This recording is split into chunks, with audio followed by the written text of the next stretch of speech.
In our last couple of videos, we've been talking about rings, and we've used our intuition about groups that we've built up over the course of the semester in order to study some of the aspects of rings. We'd like to continue that theme today by talking about subrings, which is a structure that is very much analogous to the subgroup concept. Let's go to the whiteboard. So we'll begin by defining a subring. And before we do, why don't you just take a moment to think about what that definition is probably going to entail.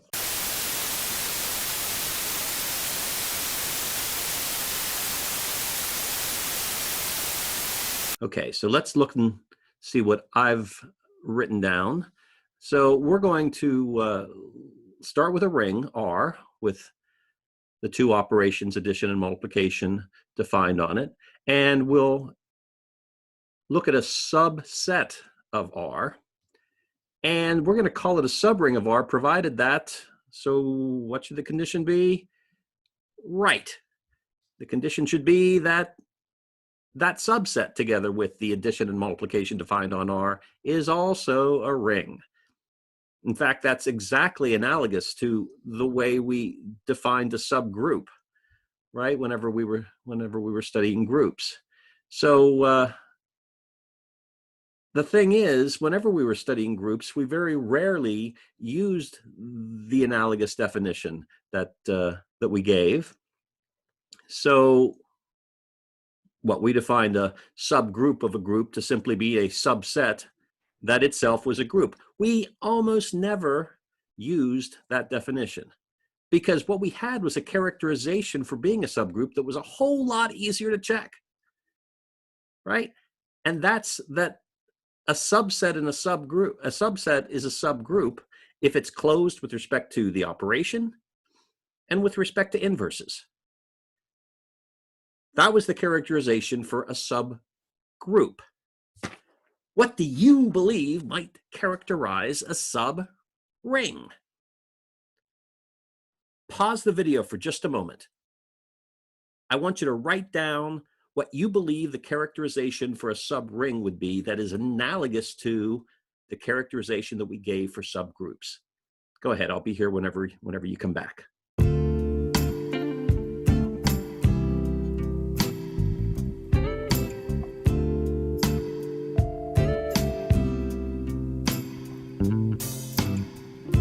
Okay, what did you write down? So again, a subset of a group is a subgroup if the set is closed with respect to the operation defined on the group and with respect to inverses. Well, if I start out with a ring and a subset of R, then that subset's going to be a subring of R if and only if, ready? A is closed with respect to both operations, and A is closed with respect to inverses. Now, I left a little space there. What inverses am I talking about? Right, I might have inverses with respect to the additive operation. I might have inverses with respect to the multiplicative operation. Which one am I talking about here? Well, the thing is, rings don't have to have inverses with respect to multiplication. That's not part of the definition. And so since I'm not presuming anything more than R being a ring, the only thing this could really mean that would make any sense in general is closure with respect to additive inverses. Okay, now we might also notice that since R together with the additive operation is an abelian group, then this subset being closed with respect to the additive operation and with respect to additive inverses also makes a subgroup with respect to the additive operation. And that's going to get used pretty strongly here as we move forward. Right, so this is the characterization that we have for a subring. It permits us to check to see whether or not a subset is a subring without going through all of the ring axioms. So the proof of this is homework, right? I'd like you to prove that these conditions satisfy A being a subring. In other words, show directly that A is a ring if these two conditions are satisfied. All right. So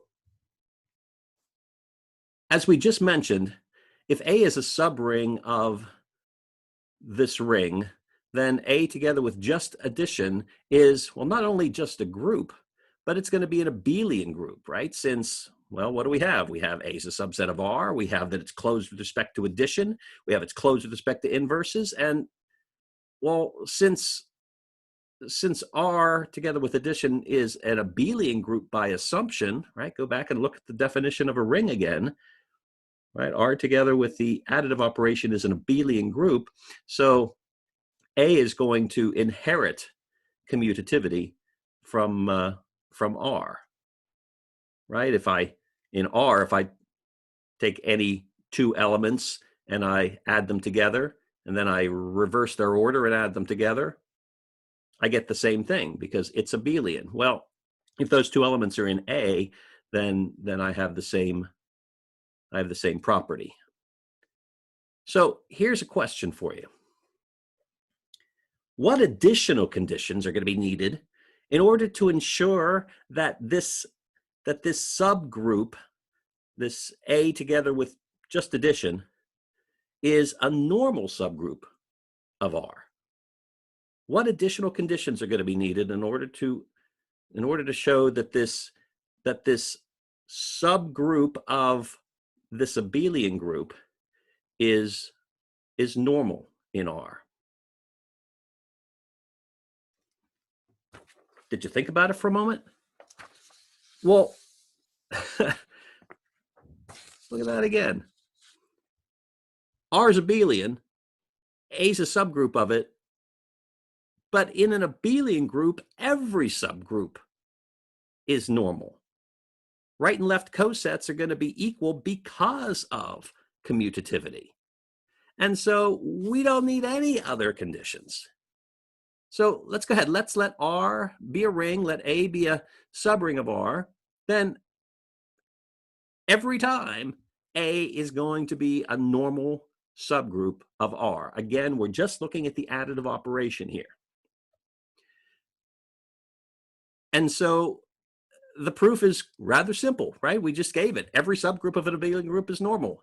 Done. That's it. And so as a corollary, right, what's important about normal subgroups? Well, as a corollary, if A is a subring of R, then the collection of cosets form a group. That's what was special about normal subgroups. The normal subgroups were the ones that gave rise to quotient groups. And so with respect to the additive operation, the collection of cosets is going to form a group, right? And I'm saying with respect to coset addition, we've always said coset multiplication whenever we were talking about groups, because so often we wrote the operation in multiplicative notation. We kind of use that an asterisk or a dot very often to indicate the operation. It looked like we were using multiplicative notation, but now we've got two operations, one of which is clearly multiplicative and one of which we think of as additive, and it's with respect to the additive operation that the cosets form a group. So I'm going to change the term coset multiplication to coset addition whenever we're working with rings, right? And again, I'm using this language to emphasize that we're considering the ring with its additive operation. I'm also going to change the notation just ever so slightly, right? I'm going to use x plus a rather than xa in order to denote the coset of a that contains x, right? Shouldn't be a big jump. I'm just changing the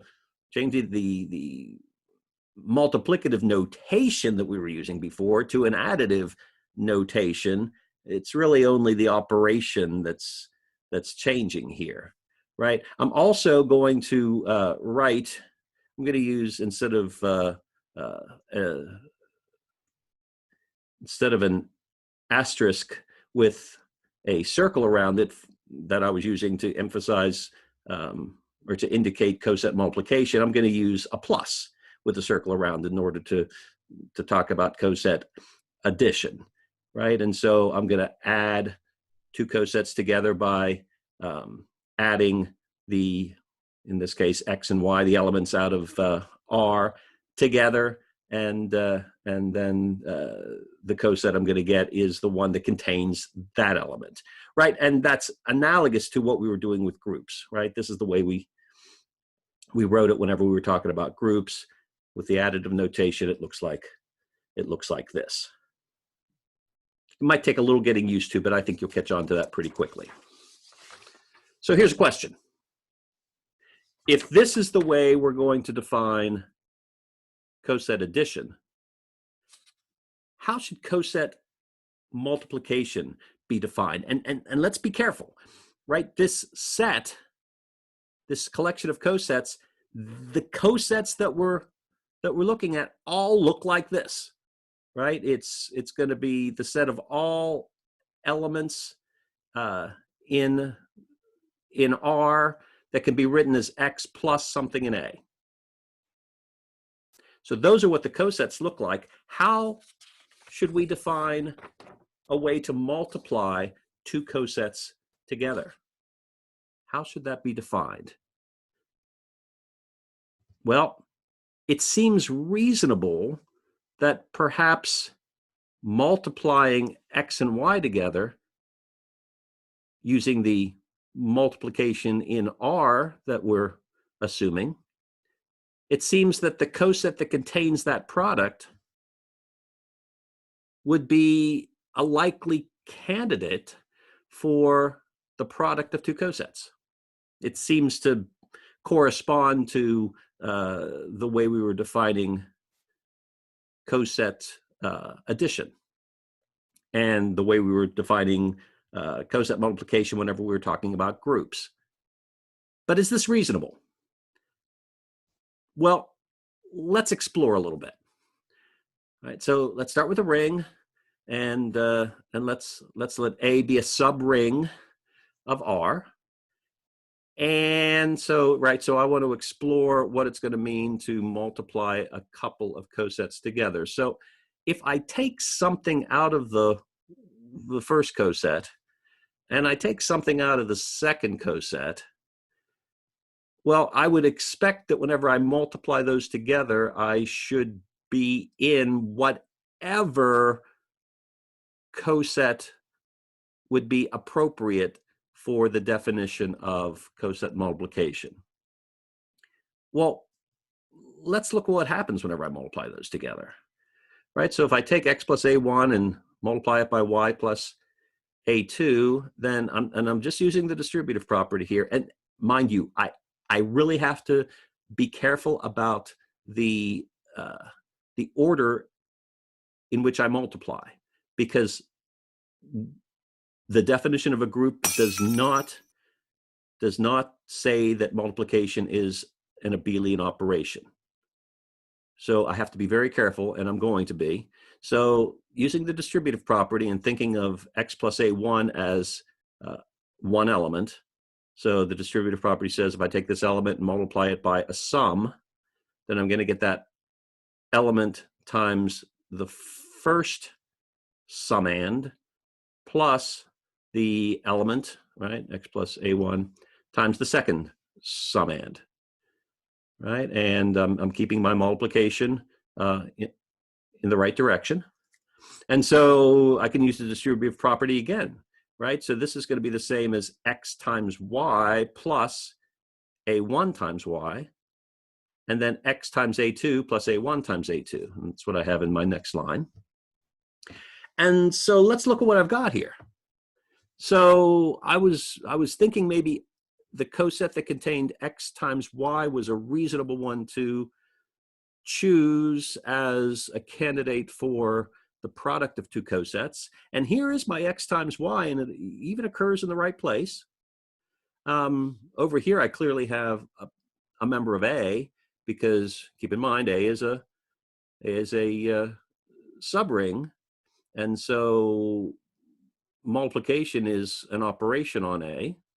And so if I multiply two things in A together, I'm going to get something in A. The problem is with these two guys, I have no reason to believe that A1 times Y is in A. I have no reason to believe that X times A2 is in A. They're both going to be in R. They're both going to be in the ring. But if I happened to know that they would be in A, if I knew that that was in A and that was in A, and I already know this is in A, then I'm going to be adding three members of A together. That's going to give me something in A. Well, I can't guarantee that. No way of guaranteeing that. But if I did know that that these two products were members of my subring, then this element right here would be in the coset that contained x times y, right? If those two products were in A. So I'm going to make a definition. I'm going to say the subring of R absorbs products if anytime I multiply by an element of A, I get something in A. Right? And so this is the name here, the terminology is very descriptive as to what's happening. Right? You're taking something over here in R and you're multiplying it by something in A, and it kind of absorbs into A, right? That product is in A. So if A has that property, then this element, in fact, is in my coset that contains x times y. Let me give you an example of what I mean by product absorption, and this is going to be a very familiar example to you. Let's assume that A is the set of all even integers. Well, A is a subring of the integers, right? The even integers is a subring of the integers, where addition and multiplication are the usual addition and multiplication that we've known and loved since we were kids. But why is that? Why does that make this a subring? And here, pause the video for just a moment, and I want you to think about, use the characterization that we just talked about for subrings, and in your head, can you think about why the even integers is a subring? I'll give you a moment.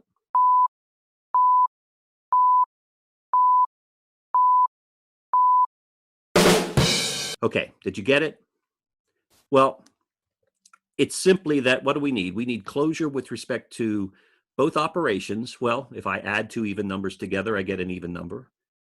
I need closure with respect to multiplication. If I multiply two even numbers together, I get an even number. And I need closure with respect to inverses. Well, the additive inverse of an even number, say 4, is the opposite of that number, -4. So it satisfies all of the properties that are listed in that characterization for a subring. And so sure enough, the even integers is in fact a subring. But moreover, A absorbs products. Why? Well, if I take anything out of A, then, well, by definition, it's an even number, so it's equal to 2 times some integer. But then take anything at all out of Z. So let's call it K. So take K out of Z and multiply it by A. Well, that's going to be K times 2n, which is 2 times Kn. Well, that's 2 times an integer. So it's in A. It's even. And if I multiply in the other direction, I also am going to get an even number, right? So no matter what I pick out of Z, And no matter what I pick out of A, whenever I multiply them together, I get something in A. So the even numbers absorb products. Here's a definition. Let's let R be a ring, and let's assume that A is a subring of R that does absorb products. Well, if it absorbs products, then whenever I take two elements out of my cosets that I'm multiplying together, I'm going to get something that is in the coset that contains the product of X and Y. And so in general, if A is a subring that absorbs products, then we're going to define coset multiplication to be exactly what we thought it should be at the start, right? Whenever I multiply two cosets together, I'm going to define that to be the coset that contains X times Y. And that's a perfectly legitimate operation on the collection of cosets, the collection of cosets of A. So here's a theorem. Let's let a very important theorem. So what we have now is a collection of cosets. If we have a subring A that absorbs products, then that coset multiplication is well defined. Coset addition is defined because A is a subgroup of R, and so it makes, so now I have a collection of cosets together with two operations on it.